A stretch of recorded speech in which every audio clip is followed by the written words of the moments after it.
So this morning, one of the first videos that I saw was a person talking about how when you grow and you learn how to express yourself more clearly, a lot of times people can mistake your clarity for meanness. And he was being blunt and direct, and that's true to a degree, right?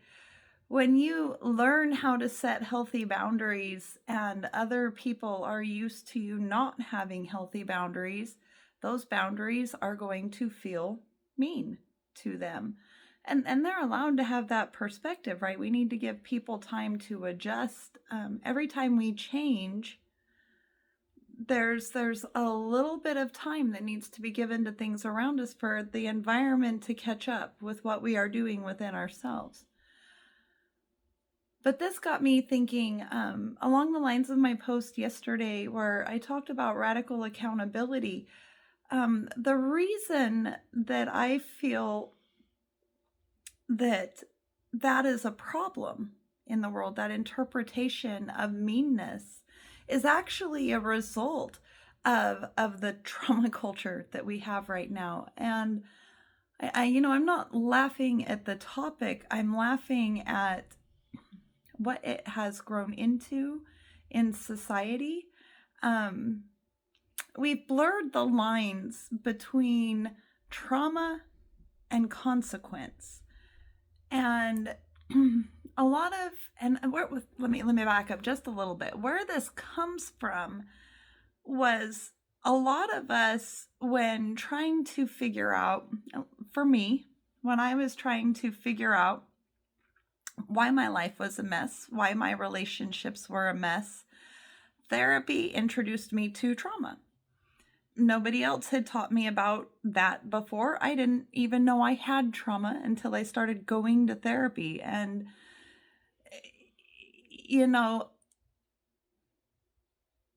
there was a lot of that I needed. I'm not going to, my dog is moving the table. Sorry about that. She's itchy. So hold on just a second. Hey, move your foot. Move your foot. Move your foot. Sorry about that. But anyway, there is a lot of that focus on our trauma and focus on our past and our pain that helps kind of perpetuate the stuckness there. We spend so much time trying to analyze and understand how we got to where we are now that we forget how to live now. And all of that emphasis on the past and what happened and keeping us stuck there has us living in that day to day. It isn't something that passes with the breeze anymore. In generations that didn't have therapy, it would have happened, and it either would have been a perpetual pattern and led to ancestral trauma that we're unraveling, or they would have moved on. I'm not trying to say that those are healthy. I'm just saying that we have changed the way we approach it. This is where we get that triggered language, right? And this is where I'm kind of getting to where we're blurring the lines between consequence and harm, because it's actually that learning that we picked up in therapy, we came and brought into our homes. We were not professionally trained. We were learning and coming home and teaching it to others as we were learning. And we were not very mature in how we handled it either, because people react like a pendulum. They'll go from one extreme to the other. And that is where you saw movements like the gentle parenting, where we started trying to eliminate challenge and resistance in our environments in order to protect our children and others from the things that we experienced, because we were still living in it. We weren't here now. We were bringing the past forward and living within it. And that created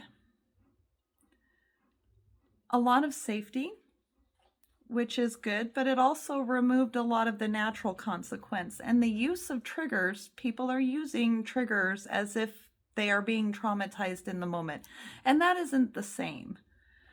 When I have been assaulted, when I walk down the street, I know the difference between the assault that I lived through and someone who looks like the perpetrator and reminding me of it. I know the difference, right? But that trigger is not the trauma. Those are my feelings. But we treat it like trauma, which means we're almost overprotecting. And that has created an entire class of society that does not know how to handle consequence because, one, they're still trying to look outward to others to repair their story. And second, they're bringing home clinical language without a clinical understanding and passing that on to others. So the weaponizing the language without the understanding to give it meaning. So we've lost a lot of resiliency. And we have to, and we are, find ways to remember that there is benefit and value to adversity, to challenge, to pain, and to fear. They are very important data points because this is a world that has natural things happen, right? Look at the earthquakes and the storms and all of the other natural things that are happening around us. We may not have to run from lions anymore, but we do still have to deal with a changing climate and larger environment.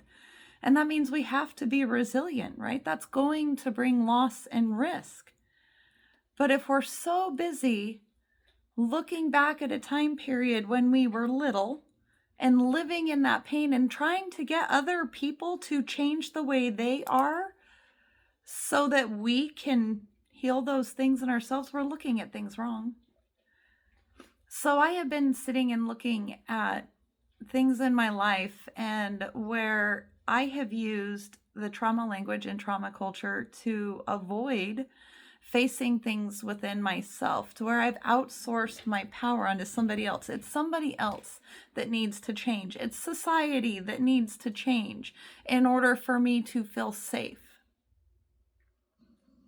It's the world that needs to change. It's my partner. It's my parent. It's whoever it is. It's this external thing that needs to change in order for me to feel safe. And that is what triggered culture teaches, right? Where it's everybody else's problem but mine. And it's caused a lot of dumbing down in society, right? We're losing wisdom in that because people don't know how to deal with harm anymore. And harm comes. Tragedies happen, fires happen, accidents happen. So if we don't get back to where we can be comfortable with consequence and other people's responses to our shitty behavior should have consequences. Like if I have done something that caused significant loss to somebody else, I impacted their finances negatively, or I hurt them, and they get upset and they yell in the emotion of that, I don't automatically call that abuse unless they are actually harming me, the name calling, the assaulting, those things. But if they are having a natural emotional response that is a direct result of my actions, I don't get to then turn around and look at that person and tell them that their feelings, their response was the problem. It's me that needs to learn to be more resilient and learn to accept that my behavior, my choices, my lack of choice, my actions, my lack of action, what words I use, what I don't say, that has consequences. And those consequences aren't going to be comfortable all the time. So I do also get to this point of the thinking and look back at the legitimate trauma that I have experienced and the ways I have learned to live with in a world that is going to trigger me because other people are at different stages of their learning and their healing than me.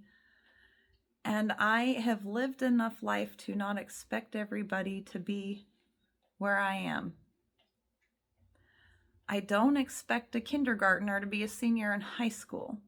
So I don't expect other people to be healed, to know that they're whole, or to act like they're not broken. I expect them only to do what they think is best. And in any given moment, any one of us is doing that. We're taking everything that we know up to that point, using it to inform our decisions in that moment. And then the results of that, the consequences of that, is where we learn. Is this for me? Is this not for me? Did my action actually fix the challenge I'm feeling in myself? That it's not about them. It's about me. So I don't take other people's stuff personally. I accept the consequences because I see the benefit to me learning from that. And I know how resilient I am because I'm here. And if you have trauma and you walk around and you're feeling triggered, note your triggers. They're teaching you things, but don't think that it's not still your trauma. It's not still your trauma. It is your strength because you are here and you made the best choices that you could in that situation with the options that you had and the experience and the skills that you have equipped with the knowledge that you had.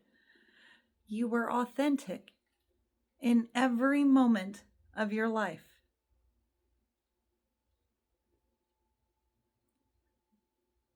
Except for those moments when you intentionally lied. That's the only inauthenticity. But even that, the lying comes from authentic trauma. Right? People were not able to meet our needs when we were children under direct communication. So we learned manipulative ways, right? So even that. I think that we need to start allowing people to have their consequences and accepting our own. Sometimes I need the pain in my life to remind me how valuable the good things are. Sometimes I need a little bit of that chaos in order to understand peace. I need the darkness in order to understand light. Without contrast, there is no choice. And that is the whole reason Source descended into form, was to experience contrast, because in unity consciousness, it's all one thing. Everything is as it is. All has been created. It becomes boring and lonely. So there is this world that Source descended down into, took form in a diversity of ways, in order to experience contrast and choice that lead to creation, right? And creation isn't pretty, right? There isn't an artist out there that jumps right from picking up a pencil to Rembrandt. Sorry, painter, I think. But you get my point, right? So it's messy and we have to embrace the mess of it. The people who hurt us, like most of us, it's about our parents, right? What was the context they were in when they were raising you? What pressures were they under? How were they raised? What were their parents doing to them at that time? Right? And here you are. They did the best they could. Right, wrong, or indifferent, they did the best they could with what they were handed to. And so did you, and so will you, in every now moment.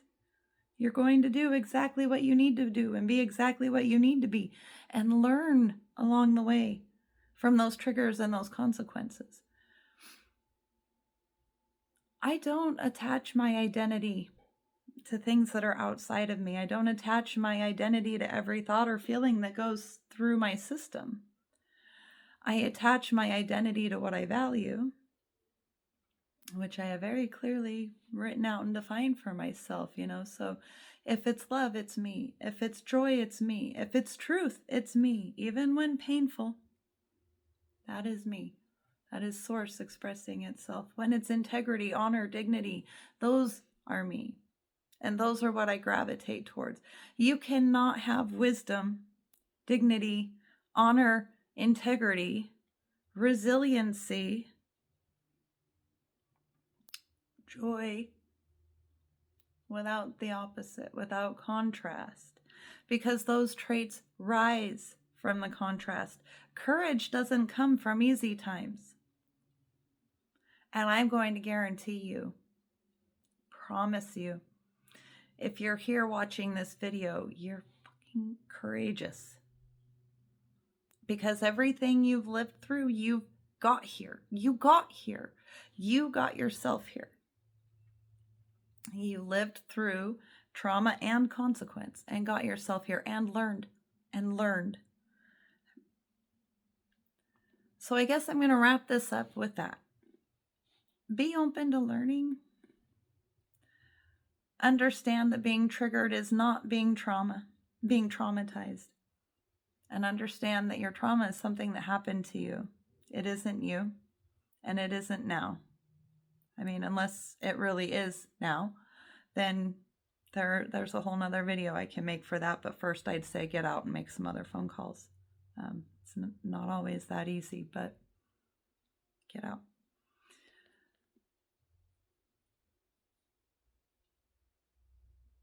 We are getting there. We're learning how nervous systems regulate. We're learning, and we've just made big developments in the mapping of the brain out of a lab that took rabies and psilocybin, and they mapped the human brain in ways that have never been done before, and it's going to be amazing. So we're at a really big turning point. So we're getting there. Don't be so hard on yourself. It's okay, and you can live through consequences for your choices. Just learn, and don't beat yourself up for it. But not everything is trauma. And triggers are just flies. They're just flies. Swat them away and walk on, live your life. Own it. Love you.